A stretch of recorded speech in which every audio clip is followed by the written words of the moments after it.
You guys wanted to see the spindle run. Right. The spindle's quiet as a mouse. And we just replaced the battery, put a new battery setup in here. I made a fresh backup of all parameters, put that in with the discs. The discs are in good shape. Yes, which, you did.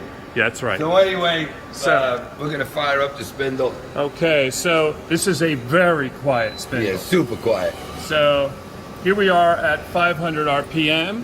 If you look on our screen here, we're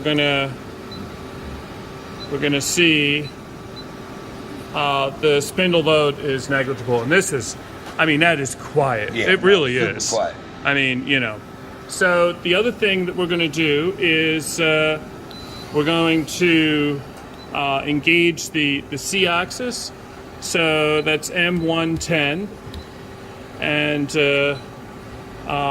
then it goes into run. It puts it into and it just engaged there.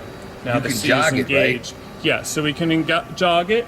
So we're going to go to to manual, and then we're going to hit this key, and here you can see we're jogging the C-axis. So we can go plus and minus. So now to engage the M tool. So to do this, after we tell it M110, then we'll tell it SV equals, and then the speed that we want. So we'll go 200, and then we'll hit enter, and we'll hit cycle start. And then we'll hit M13, which will turn on that M tool. So you can see the M tool is going right now, and usually a machine of this age, they're noisy. But this one is not. I mean, usually they're noisy and they work. Nobody cares because it's M tool. But this M tool is in good shape. So we've got the cabinet is clean. All the the fans are running. I don't have any errors here. I don't think there's any trouble here. All this is working.